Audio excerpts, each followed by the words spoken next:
para que muchos de sus líderes se conviertan en generadores y multiplicadores de un mensaje.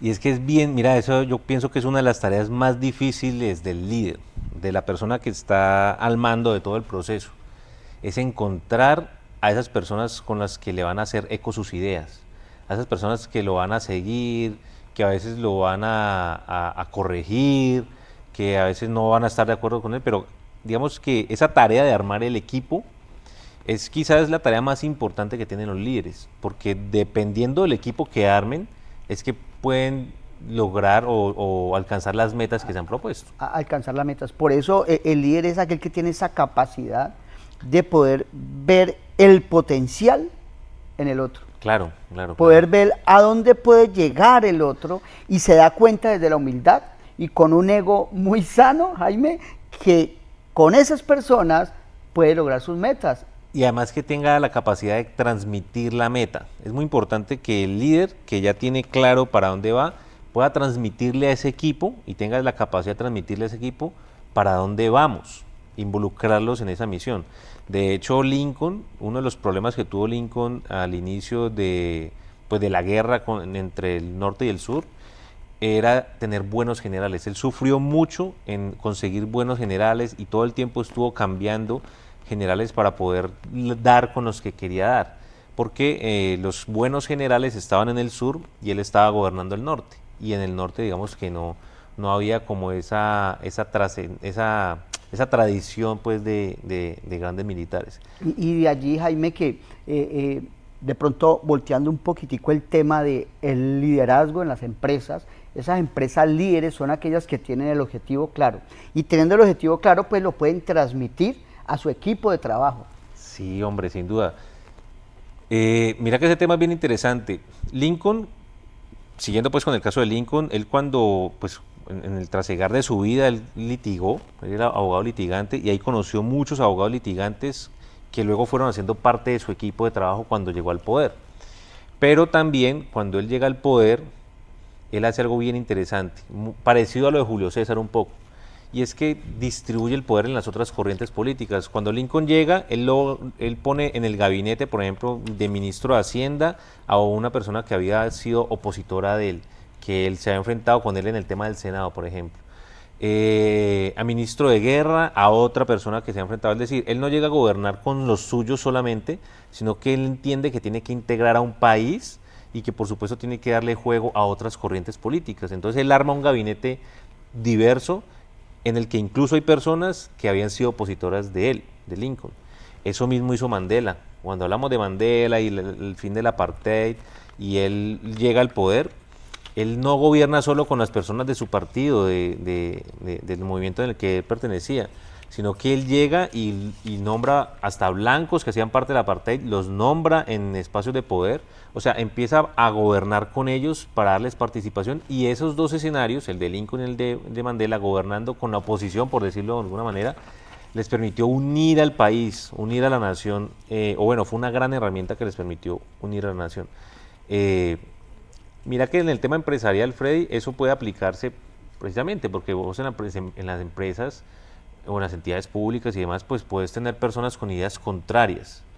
Y si vos aplicás lo que hizo Lincoln y Mandela, pues muy contrario a ir a enfrentarte a ellos y quererlos vencer, más bien buscas convencer. Entonces traerlos a tu proyecto, de pronto involucrarlos, traer las ideas con las que no estás de acuerdo, pero quieres ganarte a esa persona. Entonces traer todas esas ideas a tu proyecto e involucrar esas ideas que pueden no ser las tuyas, pero que te van a permitir influenciar sobre ese terreno en el que de pronto no todas las fuerzas están a tu favor.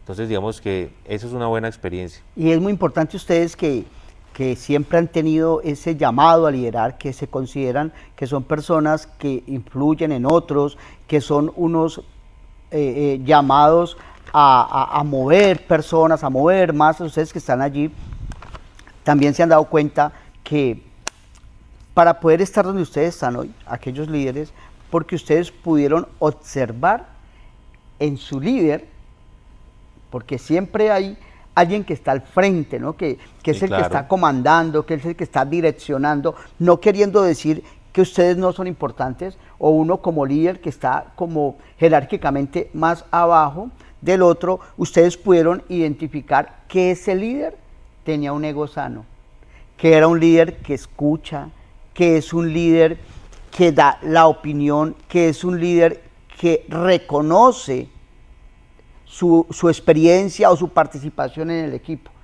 Y de eso vamos a hablar ahorita, Jaime, más adelante con estos personajes, con Simón Bolívar y lo que estabas hablando de Lincoln, porque realmente nadie puede llegar a un cometido o al éxito, ningún líder puede llegar solo. Nunca ha llegado ningún líder solo a ningún escenario. O sea, no puede, no es posible. Y aquel líder que tenga un ego dañado, un ego malsano, que se llama el egocentrismo, por eso nunca llegará a triunfar, porque pensará que lo puede hacer solo, que no necesita del equipo. O a veces una vez triunfan, se daña ese ego y entonces empiezan a dañarse todo eso que han creado, como fuimos con Julio César, como pasó con Bolívar. Y entonces no se sostiene. No se sostiene. Entonces, Jaime, definitivamente este tema de liderazgo es un tema tan amplio que hemos venido trabajando y seguiremos hablando de liderazgo, pero ¿cómo podemos redondear el tema del equipo de trabajo que hay detrás de un líder? Pues mira, sí, nosotros en los distintos episodios vamos dejando como ciertos temas como especie de conclusiones. Entonces digamos que al inicio hablábamos de pues de que los líderes tienen sus subidas y sus bajadas, sus momentos de fracaso, sus momentos de éxito. Entonces digamos que van quedando como conclusiones. Una de esas para este podcast pues sencillamente es la conciencia de que los líderes, y eso funciona a todos los niveles, ¿no? Vos, digamos, Córdoba, por decir algo, era uno de los líderes de Simón Bolívar, pero él a su vez también tenía su equipo de trabajo. Es decir, eso se puede analizar hacia arriba y hacia abajo. Entonces, los equipos son indispensables para cualquier proceso.